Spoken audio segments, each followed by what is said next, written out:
in the offensive big department, and so I knew then that Bree Hall was going to have a lot of trouble. I figured that the only way that Bree Hall was going to make this very, very tight roster is if she was able to do something on the defensive end that nobody else could do.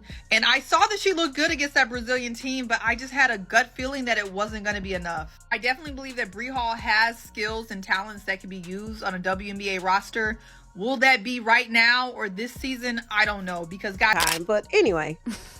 I know. But I did have a question though with Indiana, right? Because even though the starters weren't in, like Sophie Cunningham and Lexi Hull they've been in the league for a while. You actually had players who, like Bree Hall, why wasn't she in that game per se? If you're still trying to figure out who's going to make the team, who you're going to cut. So I was a little confused with what Steph was doing, but anyway, it is what it is. Because you got to wonder if there's not something else that's motivating said comments. All right, just especially when you're talking about two young blonde-headed ladies on a basketball team, and you have a black player that just got cut, and Sheryl Swoopes is not happy about that. Sheryl Swoopes just exploded out of the WNBA vault like your grandma stumbling upon TikTok. Fired up, fabulous, and totally fed up. Why? Because Coach Stephanie White benched Bree Hall as if she owed her money, instead giving major minutes to Sophie surprise pick Cunningham. Is this basketball or a soap opera? Grab your popcorn. Swoopes is on a rampage, and it's way more entertaining than your cousin's pyramid scheme. So what's really happening here? Let's break it down and get to the truth behind the drama. Sheryl Swoopes, back in the news, getting pushback from fans, calling out Lexi Hull, Sophie Cunningham, calling out Stephanie White. Oh, I don't know about coaching decisions, blah, blah, blah, blah, blah. Sheryl Swoopes is once again making waves in the WNBA, and the controversy is hotter than ever, though there's no real fire to match the smoke. She's furious, as usual, accusing Indiana Fever head coach Stephanie White of committing basketball crimes simply because she benched Bree Hall and decided to give more playing time to Sophie Cunningham. The drama keeps unfolding, with Swoopes voicing her strong opinions and stirring up the ongoing debate, proving she's never shy about calling out what she sees as injustice. But to me, when I think about preseason, it really isn't so much for your players that you know are returning, the players that you know are going to make the team, but it's more about, I'm not sure about this particular player. Let me get her in a real life game situation and see how she handles that. But I'm also going to probably play her a few minutes with my starters, right? To see how that looks, how that works. Somebody get Sheryl Swoopes a hobby. Preferably one that doesn't involve rage scandaling the Fever roster like it's a personal attack. Let's take a quick trip down memory lane. Remember last season? Caitlin Clark was out here breaking records, revitalizing the WNBA like it was her own renovation project, and boosting ESPN ratings from the Stone Age. Yet Sheryl Swoopes looked at all that and said, not impressed. When it comes to giving credit, Swoopes seems to treat every compliment as if it's shortening her lifespan by 5 years. Her constant negativity only fuels the drama and distraction. If you support Caitlin Clark, subscribe our channel and comment CC is the GOAT down below. Little white girl. So for people to come at me and say that I made those comments because I'm a racist, like, first of all, black people can't be racist, but like, that's the farthest thing from my mind. I grew up in a very small town, predominantly white. My best childhood friend is white. Went to predominantly white college, won a national championship. Pretty much everyone on the team was white. Like, day, her breaking the record, I think. Caitlin Clark could literally part the Red Sea, and Swoopes would say the wind did most of the work. After a brief silence, probably broken only by her shouting at her TV every time a Fever highlight aired, she's back. But instead of praising progress or supporting the league's growth, she's ranting about Bree Hall being cut. Bree, who's had less court time than a broken scoreboard, is in Swoopes' mind the secret ingredient holding the franchise together. Forget stats, minutes, or matchups. Sheryl just knows best. Her constant negativity and focus on her personal narratives only add fuel to the ongoing drama. This is what people don't want to forget to understand. Caitlin Clark is not just leading the country in scoring. She's leading the country in assists. So before people shit on her and say all she does is shoot the ball, she actually is the one dishing the ball too. She placed a record last week, and everyone is congratulating her. And who did Stephanie White decide to play instead? Sophie Cunningham. You'd think Sophie committed treason, the way Swoopes reacted.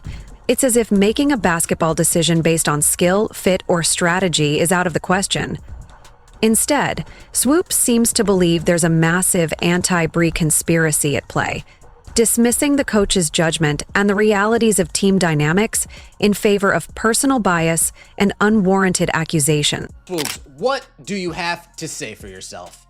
Let's hear you.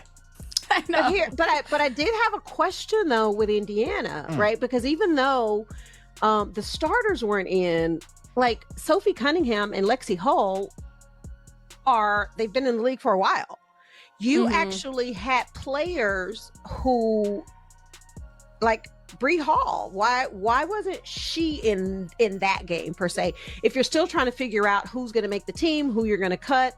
So I was a little confused with what Steph was doing, but anyway, it is what it is. You were a little confused with what Stephanie... We've reached a point where if Swoopes disagrees with a play, it's no longer just a coaching decision. It's viewed as a moral failing. But here's the real twist. Stephanie White isn't coaching to cater to Sheryl Swoopes' personal standards. She's coaching to win games. Crazy, right? The WNBA isn't some reality show where Swoopes sits in a red chair, hitting a buzzer every time someone doesn't meet her high expectations. It's impressive how Swoopes stays so consistently miserable. She'd find something to complain about even if she were handed a bouquet of roses. She's the human embodiment of side-eye, and since 2005, it seems nothing has been good enough for her. Every rising star gets her signature May. Each coaching decision is dissected like a crime scene, and any player who's not her pick of the month is treated as if they stole her parking spot. Meanwhile, Caitlin Clark continues leading, scoring, and elevating the league. Yet Swoopes remains the WNBA's unofficial noise machine. It doesn't matter what the topic is, if it's relevant or impactful, she's mad or angry about it. Her persistent negativity often overshadows the league's progress and the achievements of players who deserve recognition. Swoopes' constant criticism and grumbling seem to drain energy from the sport, making it harder to celebrate the growth and talent flourishing around her. So, as expected, we've heard the old Sheryl Swoopes.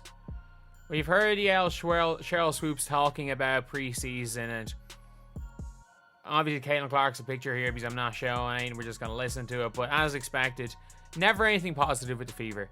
Never anything positive. In fairness, actually, no, she did say the Fever have a chance of winning, but again, when she's talking about preseason in general, there's something about the Fevers.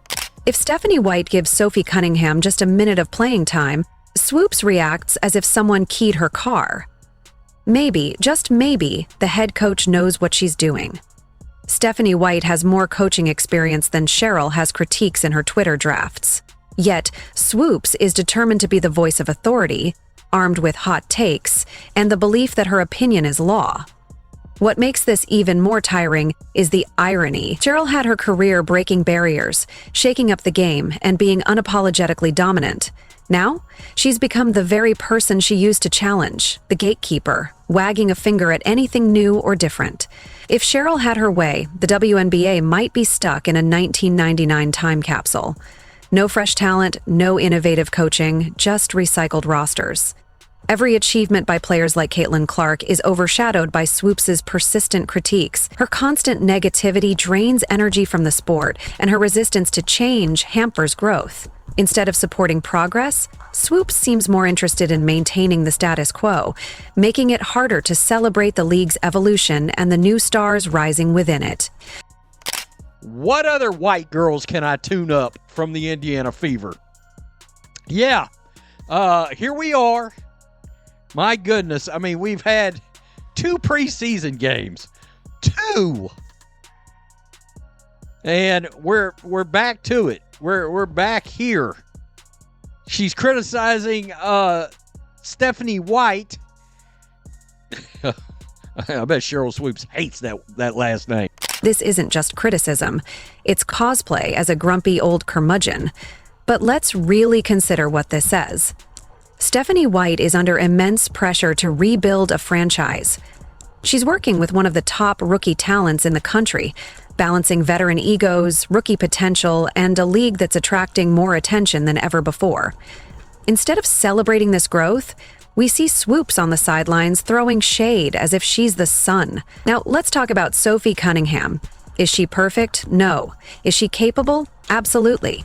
Does Sheryl Swoopes care? Not in the slightest. If Sophie cured cancer tomorrow, Swoopes would still say she should have passed to Bree Hall. Swoopes' approach is clear. If you're not the player she personally scouted from birth, you don't deserve court time. Bree Hall? Talented, maybe. But did she produce enough results or minutes to justify a spot on the final roster? According to Swoopes, yes. According to actual game needs, not so much.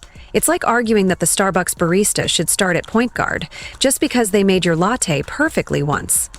You know, I've known Sheryl since she was in college. I helped do her shoe deal with Nike in 1993, took her to her first SBs. I've known Sheryl, I've coached her, have a lot of respect for her. And I got off the treadmill and I called her as a friend. And I said, you know, you can say whatever you want. You can have your own opinion about anybody, but you do have to get the statistics right. I mean, facts matter. And if you just get ahead of this and just say, hey, I made a mistake on my numbers, then this thing is over and everybody respects you for your opinion. You know, it's okay to have difference of opinions. Well, she got upset with me on the phone and I was like, Sheryl, you know, I'm not doing anything to hurt you. I'm just sharing, we're talking. And so our relationship it pretty much is not happening at this point. I tried to talk to her at the Final Four. Right. She didn't want to talk to me. There's a reason why Stephanie White is on the sideline with a clipboard, guiding her team, while Sheryl Swoopes is sitting in the stands with a chip on her shoulder. But here's the real issue. Swoopes' constant negativity doesn't just make her look out of touch, it actually harms the entire league. As the WNBA gains momentum with emerging stars, rising ratings, and growing mainstream recognition, Swoopes remains stuck in the past, dismissing progress with skepticism and dismissive gestures. This attitude sends a harmful message. It suggests that growth and change are threats, and that no matter how much players improve, they'll always be criticized if they don't meet some outdated standard, especially if they aren't Bree Hall. Meanwhile, Stephanie White is actively building the future. Caitlin Clark is smashing records and inspiring fans.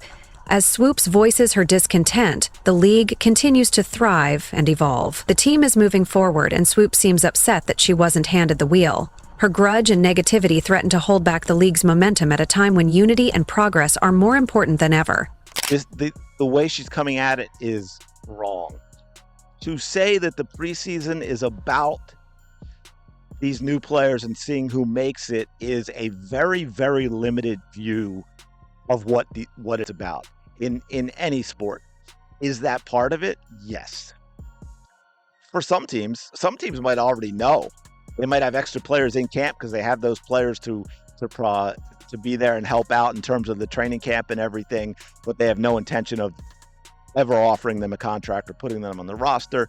But there are multiple things involved in what a team is looking at for the preseason going into. Maybe it's time to accept that not every coaching decision is a personal attack. Maybe it's okay for new stars to rise without the constant soundtrack of bitterness. Perhaps universe won't end if the league moves forward without a full-time hater in residence spewing negativity. Fans tune in for exciting plays, buzzer beaters, and compelling drama on the court, not endless drama in the comments section. If Swoopes can't distinguish between honest critique and relentless complaining, maybe it's time to hit the mute button. Now let's really examine the layered absurdity of it all. Stephanie White makes a roster cut, something every coach in every league on every planet does. And suddenly Sheryl Swoopes acts as if Bree Hall is the second coming of Diana Taurasi, with a sprinkle of LeBron James thrown in. Bree Hall, who had fewer preseason highlights than a WNBA mascot, is somehow being groomed as a star before she even signs a guaranteed contract. And the audacity, the full-throttle nerve, To get upset about Sophie Cunningham getting minutes? Sophie, who's been in the league long enough to understand shot clock management, is now cast as the villain in this bizarre Swoopes-led daytime soap opera. The whole spectacle is a testament to how misplaced some of that negativity really is. So yeah, you have the right to talk about whoever you want on your podcast. You have the right. You absolutely have that right. You know what people expect from you? Is that you actually provide actual objective commentary when you're speaking about a team that is literally carried by. You'd think Stephanie White walked into a press conference and declared, "I hate talent and joy, so I'm starting Sophie out of spite." But no, what actually happened is White made a basketball decision, while Sheryl interpreted it as a personal betrayal of the WNBA Constitution. In the Church of Swoopes, there are only 2 commandments: thou shalt not praise Caitlin Clark, and thou shalt not question Sheryl's opinions. Either one, and may the basketball gods have mercy on your soul. Meanwhile, in the real world, Caitlin Clark is doing everything short of walking on water while dribbling. She's breaking viewership records for preseason games, something that usually has the production value of a middle school scrimmage. She's selling out arenas, dragging an entire franchise into national relevance just by showing up and hitting logo threes as if she's playing on rookie mode. And yet, still, Sheryl can't even muster a lukewarm compliment without sounding like she's chewing on gravel. Let's not forget, this isn't new behavior. Last season, when Clark was the talk of the town, bringing millions of new eyes to the game, Swoopes' response was basically, well, she missed a few layups once in 2021. She could be averaging a quadruple-double and curing male pattern baldness at halftime. And Swoopes would still find a way to criticize her footwork as slightly off. If you knew, y'all know, man, it was only a matter of time before Sheryl Swoopes said something and the fans were going to be all over her, man. It's not just criticism, it's resentment disguised as commentary, complete with a whistle. What makes this even more painfully funny is that Sheryl was that girl once. Dominant, unstoppable, the face of the WNBA for a fleeting moment. You'd think she'd see Caitlin Clark and recognize a continuation of her own legacy, someone carrying the torch forward. But no. Instead, Sheryl perceives Clark as a threat to her reputation. It's not mentorship. It's misery, masking as critique. As for Stephanie White, she's simply trying to do her job, coaching a team with rookies facing huge expectations, veterans eager to prove themselves, and an audience that's bigger and louder than ever. You'd think a former player like Sheryl would understand those pressures. Instead, she's basically live tweeting from the rafters, playing the part of basketball-themed Statler and Waldorf. Oh no, Sophie Cunningham made a layup. The horror! Why wasn't that Bree Hall, who once confidently blinked during a timeout? This spectacle has become more about personal grudges than the game itself, turning what should be competitive excitement into a petty side. When you come out here and just hate for the sake of hating, if you don't, just shut the Sheryl Swoopes. How about that? Caitlin Clark is nice. Like, what are you doing? And so, you know, she's probably going to go number 1 to the Indiana Fever, and that's dope to me. I think Stephanie White doesn't receive nearly enough credit for the chaos she's managing behind the scenes. She's balancing media hype, team chemistry, rookie adaptation, and WNBA politics, all while striving to build a playoff-caliber squad. Yet, Sheryl Swoopes has her magnifying glass out like she's Sherlock Holmes, trying to crack the case of, why didn't my favorite bench player make the cut? The answer is straightforward, Sheryl. It's professional basketball. Not everyone makes the team. Some get cut, some ride the bench, and others end up in suits, ranting on podcasts. But here's the real kicker. If Bree Hall had made the team and Sophie was the one packing her locker, do you think Swoopes would have said a word?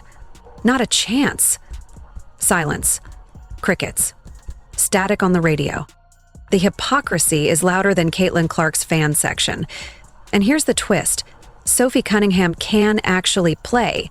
She's physical, confident, and adaptable to multiple schemes. She brings a toughness and edge that any coach would value in a rotation. But to Swoopes, she's public enemy number 1 just because she exists. Meanwhile, Caitlin Clark is out here acting as a one-woman PR machine for the league. Every time she touches the ball, social media erupts like a leaked iPhone reveal. Who benefits from all this attention? Everyone. Even Swoopes, who now has the perfect excuse to revive her grumpy persona by criticizing the most talked about star in women's sports. It's almost poetic. Caitlyn ignites the buzz, and Sheryl soaks it up by complaining about her. And yeah, they did it. I don't see anything really wrong with it. And then on top of that, I mean, we see who got cut. The two players that did not play at all in this game, Jillian and Bree. Neither one of them played in this game and got cut. Now, granted, she could have been thinking about the minutes. Sophie had 34 and Lexi had 32. So maybe she's thinking about the minutes.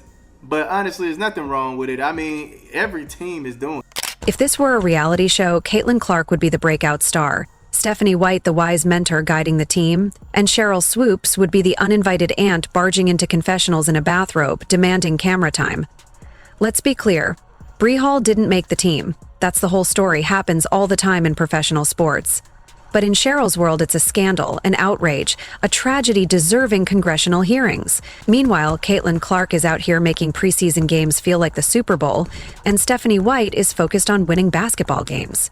Yet, everyone else is supposed to stop and mourn Bree Hall, as if she's the lost Fab Fit.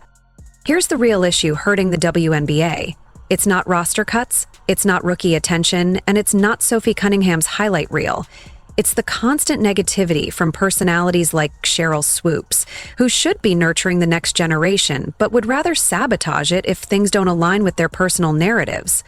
Instead of supporting growth and progress, they perpetuate drama and division, undermining the league's future. That's the real problem. An environment where unnecessary criticism and petty rivalries overshadow the game itself and hinder the league's potential to thrive.